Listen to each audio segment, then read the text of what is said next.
I'm going to contact the printers that sorted for me last time. I've been waiting for the price off them. I know it's going to be dear. I know it's going to be expensive. But I want them for the summer. And what I've said to them is, I'll still order them, but pay you before I get the delivery. You know, and send lump, like, I want it here, nifty there, da-da-da-da. You know, so by the time they've delivered, they've had the full payment. Well, that's my intentions, people. You know, anything can go wrong, can't it? You've seen what's going on at the moment. I've got court cases looming. I've got people trying to place me in prison. I've got people making allegations that are true, but people trying to prove that they're untrue. It's just so I've got a lot of madness kicking in again, as always. Am I ready for it? Of course I am, you know. I've been in this process loads of times, mate, and every process is the same. You get these obstacles every time, and normally you push them to the side and don't address them. But you know, because you've been through the process before, this time, don't push them aside and not address them. This time, embrace it and address them. So I'm just addressing the difficulties I find myself in now, which in reality, in real terms, people, they might seem like all to you because you're used to it. You know, you're used to dealing with your bills, you're used to dealing with like your all mad stuff that I've never been used to. It's like a minefield for me, You know, prison's a place where responsibility is taken away from you. So when you get out after a long sentence, the things you need responsibility on, the prison hasn't geared you up for, like financial structures and all this important stuff that you deal with every day, willy-nilly, without getting stressed. These have a stressful impact upon people like myself because we've just done 12 years in jail, and all that sort of responsibility was completely took away from us. So now we've been given all that responsibility back 100%, and you haven't got a clue how to deal with it. Well, I never had a clue how to deal with it, you know, over the past few processes. Now I know how to deal with it. So last April, you've heard me every April, it seems to follow what it is, but it seems to go wrong. Last year I couldn't handle it. You know, it's proper stressing me out and everything like that, you know. But this year, exactly the same's gone on as what happened last year. Exactly the same, right down to the teammates. Only I've had new allegations instead of old ones. Do you understand what I mean? Right down to a T. But it's me approach that's different. It's me handling of this situation that's different, which is making me feel more content in this situation. As I say, last year, learning curve. This year, another learning curve, but it's not the same one. I've mastered that curve. I'm now on another curve, and life's like that. You'll get round that learning curve, and then before you know it, you're on another learning curve, then another, and that's what life is. It's a learning process. And if you're clear-minded, if you're not subdued through neglecting yourself with substances and all this, your mind can be as powerful as you want it to be, If it's chemically unbalanced, if it's got substances in there, if you've got someone that's smoking and has a weed every day and then sitting on social media trying to be a spiritualist, it's just not going to work, is it? Why? Because his judgment has been clouded 24/7 for the past 4, 5, 6 years. You're not looking at 100% clean, balanced brain there, and anything that comes from it, you've got to question it. Whereas, if you've got a mind with no substances in there, no things, and you've always dealt with your traumas, and you've always dealt with the difficult situations without relying on the backing of a substance of some sort, drink, drugs, you're just 100% more efficient than the kids that have had substances in while they're trying to deal with the traumas. And that's what you've got. You've got a lot of people out there now currently trying to deal with trauma while they're on substances, and you can't deal with that while you're on substances, mate. You can't do it, and I don't give a who you are. And if you sit there if you're sat there telling people that you've dealt with all this trauma while you've been taking medication or heroin or cannabis or whatever substance it is, you're definitely wrong, mate. To address yourself, you've got to be straight-headed. regardless. And if you're trying to address yourself while keeping up a habit or an addiction, it's pointless. The first thing you'll have to do in that process is stabilise your addiction. Stop your addiction or stabilise it as much as you can. Do you understand? Before you even try and address anything, stabilise your substances or stop taking them.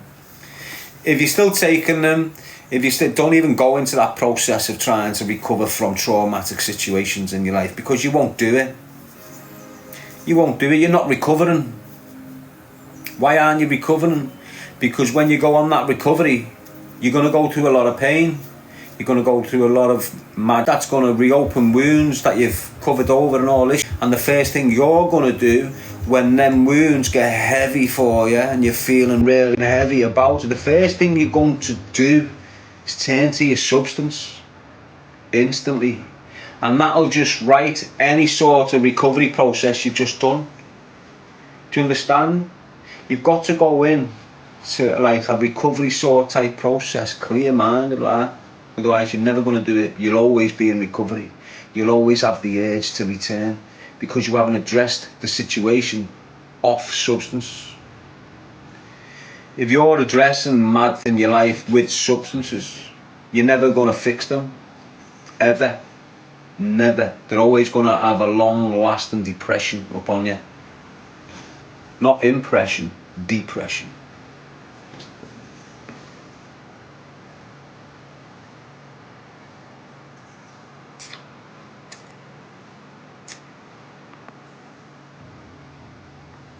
So if you're going to try anything, try and do it straight-headed, people.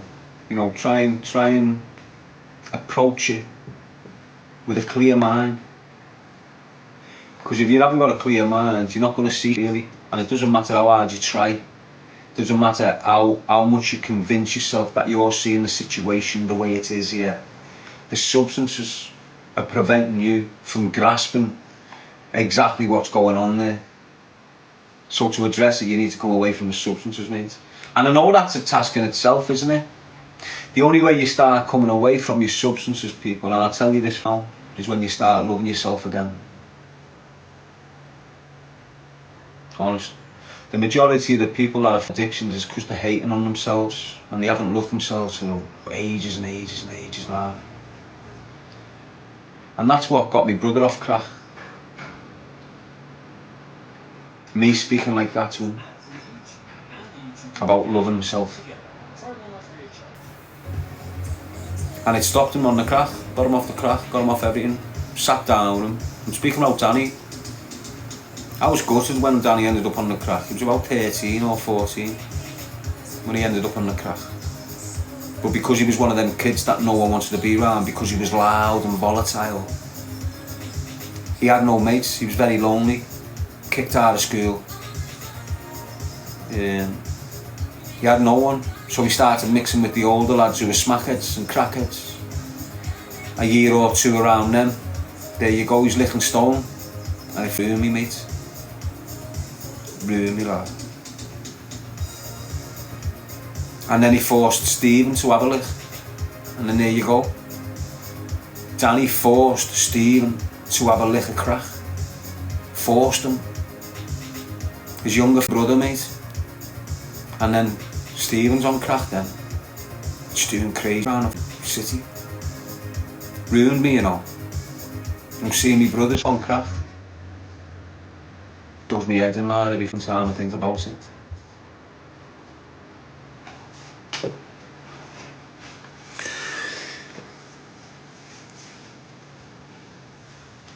And that's why I'm dead against these days, lad. You're still seeing crackheads developing before his eyes. You aren't even trying to stop them. Girls, boys think it's the end thing because adults are doing it. The adults you're watching, lad, they're just dirt, poisonous people. I just sat down to Danny because you could see he didn't like being a crackhead, basically. And what they form an opinion in their minds, people with addictions, that the family don't love them and the family don't like them and that half sort of cements their addiction for them. You know, they feel unwanted in the place they call home, when they should feel the most wanted in this place. But what happens with people in addictions is they overstep the mark too many times with the loved ones. So you can have a mum whose daughter's on crack, and that mum will have been robbed by her daughter 15 times, you know, for all mad.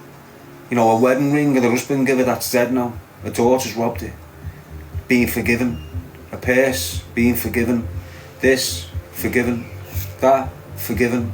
That, forgiven. But then eventually, you know, even your loved ones start saying, you're taking a piss now. You've robbed this, robbed that, you've got to go. Get out. And then that there is what sort of catapults the addict deeper into addiction. So I just sat down with Danny one day and said to him, brother to brother, don't forget I'm only 10 months older than Danny.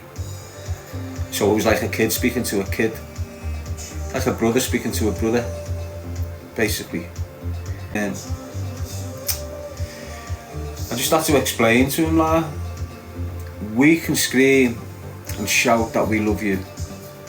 We can do everything that's possible for us to do to help you get away from that addiction, to help you feel loved. But it's absolutely pointless unless you're willing to address it yourself. We love the bones of you, Danny. Always have done. All your brothers love the phones of you, and your parents. Always have done. But if you're not willing to love yourself, all the love that we give you doesn't even hit home. You're not even feeling it. And I'm having this conversation with him, and you can see it. You can see it. He's clicking. It's hitting home. Normally we don't sit down and speak like brothers. You know, we've normally got an official of government in between us somewhere or something. Or we're being dragged away by an official, or we're being locked up by an official, or do you understand what I mean? You've never, that one time I've sat down and spoke with him, really let him know that he is very, very loved, and what he's doing to himself is harming the people that love him as well as himself. We had our little tears, but within a month or two he's not smoking crack no more. He's back to Danny G. He's not doing the crazy and kicking doors and all over the Grafters supporters habit. He's not kidnapping kids and taxing all that off them and that, you know, your local drug dealers. He's proper calm right down. But that was years and years and years ago, like. No, madness happens, doesn't it?